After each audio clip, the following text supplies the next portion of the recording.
વિદ્યાર્થી મિત્રો, અગાઉના વિડિયોની અંદર સ્વાધ્યાય 14.3 નો દાખલા નંબર 2 આપણે જોયો. હવે પાછા થોડાક આગળ જઈશું. દાખલા નંબર 3 એની અંદર એવું કે એક જીવન વીમા એજન્ટે 100 પોલિસી ધારકોની ઉંમર માટે નીચેનું આવૃત્તિ વિતરણ પ્રાપ્ત કર્યું.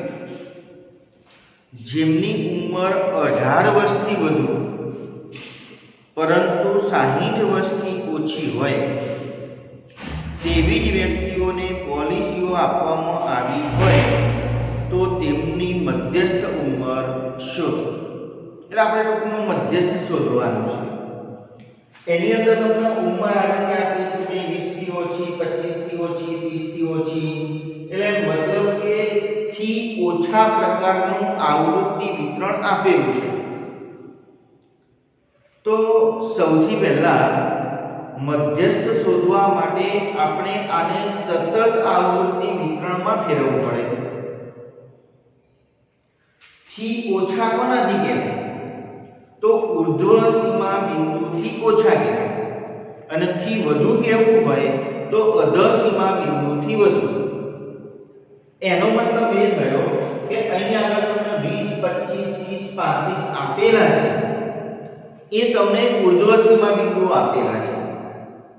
એટલે આપણે વર્ગો બનાવવા માટે આ જે સંખ્યાઓ છે એ આપણે ઉર્ધ્વ સીમા બિંદુઓ લઈશું.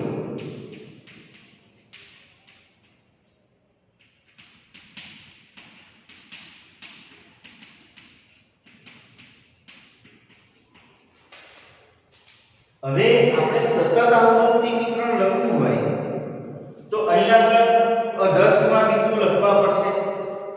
તો એના માટે અહીં આગળ જે ઉપરના વર્ગનું ઉર્ધ્વ સીમા બિંદુ છે એ નીચેના વર્ગ માટે શું થઈ જાય? અધઃ સીમા બિંદુ અથવા તો અધઃ સીમા.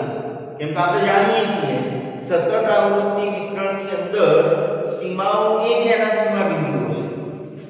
તો અહીં આગળ થઈ જાય 50, તો અહીં આગળ થઈ જાય 45, અહીં આગળ થઈ જાય 40, 35, 30, 25, 20 અને અહીં શું આવે? તો એક્ચ્યુઅલી 15 આવે. પણ આપણે 15 નહીં લઈ શકીએ. એટલા માટે નહીં લઈ શકીએ કે આપણને રકમની અંદર એવું કહ્યું છે કે 18 વર્ષથી વધુ અને આ આપણી ઉંમર છે. એટલે આપણે અહીંયા 15 લઈ ના શકીએ કેમ કે 18 કરતા ઓછી ઉંમર તો લેવાની નથી. એટલે આપણે અહીંયા આગળ કેટલા લેવા પડશે? 18 લેવા પડશે. એટલે આ રીતના આપણા વર્ગો બનવાના. પણ આ બધા જ વર્ગોની વર્ગ લંબાઈ 5 છે, પણ આ વર્ગની વર્ગ લંબાઈ 5 નથી. પણ મિત્રો, મધ્યસ્થ શોધવા માટે નાનામાં નાની કિંમત અને મોટામાં મોટી કિંમતની ખાસ કોઈ અસર પડતી નથી. એટલે ભલે આ વર્ગની વર્ગ લંબાઈ જુદી છે અને આ બાકીના વર્ગોની વર્ગ લંબાઈ સરખી છે તો પણ આપણા જે સૂત્ર છે એ સૂત્રથી આપણે એનો મધ્યસ્થ શોધી શકીશું. બરાબર? ચલો હવે આવૃત્તિની જરૂર પડશે એટલે આપણે આવૃત્તિ શોધી કાઢીએ. પહેલું કે 20 થી ઓછી કેટલા પોલિસી ધારકો છે? 2. તો 20 થી નાના એટલે 18 થી 20 સુધીના કેટલા છે? 2. એટલે પહેલા વર્ગની આવૃત્તિ આપણને મળી જશે 2. પણ બીજામાં એવું કે 25 થી ઓછી, 25 થી ઓછી એટલે ટોટલી કહેવાય 18 થી 25 સુધીની. પણ આપણે તો આવૃત્તિ 20 થી 25 સુધીની લખવી છે. તો આપણે શું કરીશું? 25 થી ઓછી જે આવૃત્તિ છે એમાંથી 20 થી ઓછી બાદ કરી દઈશું. આના બાદ એટલે આપણને શું મળી જાય? 20 થી 25 સુધીની આવૃત્તિ. એટલે આપણે 6 માંથી 2 બાદ કરવા પડે એટલે આપણને મળશે 4. બરોબર? સેમ રીતે 30 થી ઓછી એટલે 30 થી ઓછી એટલે બધી આવી જવાની 18 સુધીની એટલે 18 થી 30 સુધીની. પણ આપણે 25 થી 30 ના વર્ગની આવૃત્તિ લખવી છે એટલે આપણે શું કરીશું? હવે 24 માંથી 6 ને બાદ કરીશું. તો 24 માંથી 6 જાય તો 18, ચલો એ જ રીતે 45 માંથી 24 બાદ કરીએ એટલે 4 ને 1 5 2 ને 2 4 ચલો 78 માંથી 45 બાદ કરીએ તો 5 ને 3 8 7 માંથી 4 જાય તો 3 89 માંથી 78 બાદ કરો તો 8 ને 1 9 7 ને 1 8 ચલો 92 માંથી 89 બાદ કરો 3 98 માંથી 92 બાદ કરો 7 100 માંથી 98 બાદ કરો 2 હવે આ વખતે જે મળી એનો સરવાળો કેટલો આવવો જોઈએ ચલો 98 માંથી 92 બાદ કરીએ તો કેટલા મળશે 6 હવે આનો સરવાળો કરીએ અને જો 100 આવી જાય તો આપણી આ વૃત્તિ સાચી છે જો ભૂલ પડે તો અહીં 100 સરવાળો તમારો થાય નહીં એટલે ખબર પડી જાય કે આપણી અહીંયા કોઈ ભૂલ છે તો આપણે ફરી એને ચેક કરી લઈશું 4 ને 6 6 ને 8 14 ને 15 ને 3 18 ને 19 ને 20 ને 22 ને 6 28 ને 30 3 3 ને 4 ને 6 3 9 ને 10 100 મળી ગયો હવે આપણી ગણતરીની સિસ્ટમ તો જે છે એની એ છે તો ભાઈ સૌથી પહેલા મધ્યસ્થ વર્ગ નક્કી કરવો પડે સંચય આવૃત્તિની જરૂર પડે તો આપણે અહીંયા આગળ સંચય આવૃત્તિની વાત કરીએ તો સંચય આવૃત્તિ તો આપણી જોડે ઓલરેડી છે કેમ કે આ જે છે સંચય આવૃત્તિ છે એમ ખબર ના પડે તો આપણે એમ સરવાળો કરીએ છે એમ ખબર સરવાળો કરતા જઈએ તો આપણને ખ્યાલ આવી જશે કે ભાઈ આ જે આવૃત્તિ આપી છે આપણે સંચય આવૃત્તિ છે તો આપણે શું કરીએ છીએ તો ભાઈ 2 ના 2 પછી 2 + 4 6 6 + 18 24 તો આ સંખ્યાઓ છે એટલે આજ આપણે સંચય આવૃત્તિ છે એટલે આની આજ આપણે અહીંયા આગળ લખી દઈએ 45 78 89 92 98 અને 100 ચલો હવે આપણે n/2 કરીશું આપણી જોડે n 100 છે એટલે 100 ભાગ્યા 2 એટલે 50 તો 50 નો ક્રમાંક આની અંદર કયો હશે તો 45 ની અંદર તો 50 આવે નહીં એટલે આપણે સામે જોવું પડે 78 તો એની સામેનો જે વર્ગ છે એ આપણો મધ્યસ્થ વર્ગ થઈ ગયો એની અધર સીમા આપણો l થઈ ગયો એની સામેની જે આવૃત્તિ છે એ આપણો f થઈ ગયો ઉપરના વર્ગની જે સંચય આવૃત્તિ છે એ cf થઈ ગયો બરાબર બસ હવે આપણે સૂત્ર લખીશું v m = l + n/2 - cf/f * h ચલો l એટલે કેટલા તો 35 n એટલે 100 cf એટલે 45 f એટલે 33 અને h એટલે વર્ગ લંબાઈ આની ભલે વર્ગ લંબાઈ જુદી છે પણ પહેલા મેં કહ્યું બાકીના વર્ગોની લંબાઈ આપણી 5 છે એટલે આપણે અહીંયા આગળ વર્ગ લંબાઈ કેટલી લઈશું 5 જો આપણે 18 વર્ષ ના આપ્યા હોત તો આ વર્ગ આપણે 15 થી લખતા પણ આપણે 18 વર્ષથી ઉપરના ઉંમરને ધારકો લેવાના છે એટલે આપણે 18 થી વર્ગ ચાલુ કર્યો બરાબર ચલો હવે સાદું રૂપાંતર કરીએ તો 50 50 માંથી 45 જાય તો 5 ગુણ્યા 5 ભાગ્યા 33 એટલે 35 વત્તા 25 ભાગ્યા 33 હવે આપણે આનો ભાગાકાર કરવો પડે 25 ભાગ્યા 33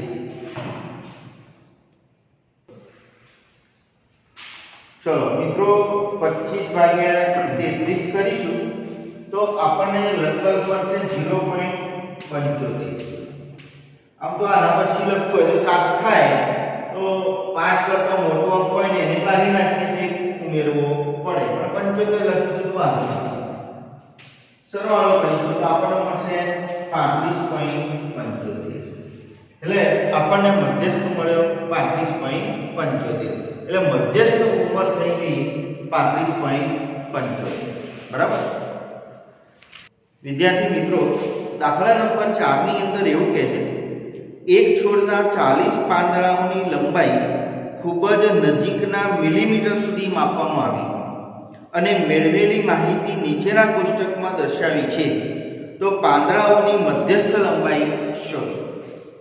આપણને લંબાઈ મિલીમીટરમાં આ રીતે આપેલી છે 118, 126, 127, 135, બરાબર, અને બાજુમાં આવૃત્તિ આપેલી છે. હવે અહીં આગળ જોઈએ ને તો 126 પછીનો વાક્ય 127 થી ચાલુ થાય છે. એનો મતલબ એ થયો કે આ જે આવૃત્તિ વિતરણ આપેલું છે એ અસતત આવૃત્તિ વિતરણ છે. એટલે આપણે સૌથી પહેલા આને સતત આવૃત્તિ વિતરણમાં ફેરવવું પડે, કેમ કે આપણું સૂત્ર જે છે એ સતત આવૃત્તિ વિતરણનું સૂત્ર છે. એટલે સૌથી પહેલા આપણે એને સતત આવૃત્તિ વિતરણમાં ફેરવીશું. સતત આવૃત્તિ વિતરણમાં ફેરવવા માટે આપણે આના સીમા બિંદુઓ લખવાના. આપણે ભણીએ તો એક અધસમાં 118 હોય અને અધસમાં બિંદુ લખવું હોય તો આપણે આની અંદરથી 0.5 બાદ કરવા પડે. તો આની અંદરથી 0.5 બાદ કરીશું તો આપણને મળશે 117.5. ઉર્ધ્વ સીમા બિંદુ લખવા માટે ઉર્ધ્વ સીમાની અંદર 0.5 ઉમેરવા પડે એટલે 126.5. આનું જે ઉર્ધ્વ સીમા બિંદુ હોય એ એના પછીના વર્ગનું અધર સીમા બિંદુ થઈ જવાનું, અથવા તો અહીંથી 0.5 બાદ કરો તો જવાબ તમને એ જ મળવાનો છે. એટલે 126.5, 135.5, 135.5, 144.5, 144.5, 153.5, 162.5,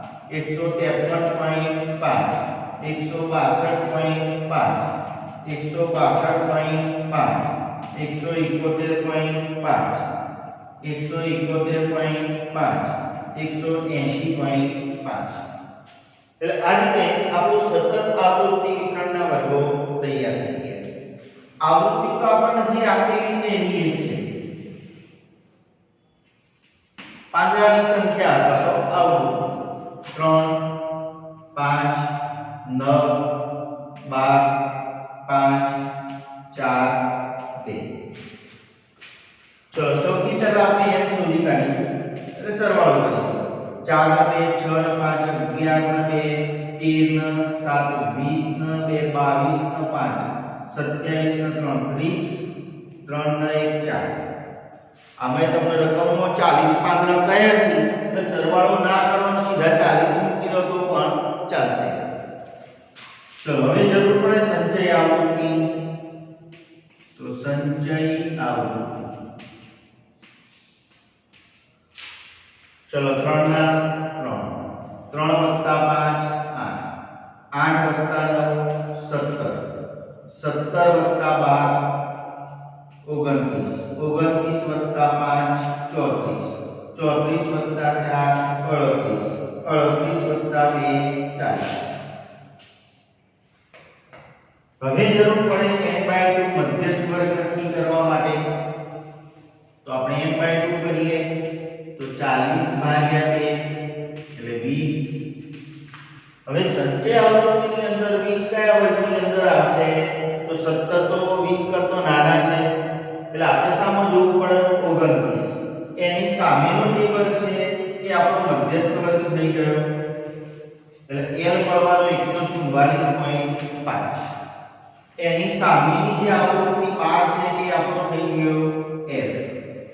ઉપરના વર્ગની સંચય આવૃત્તિ થઈ ગયો cf.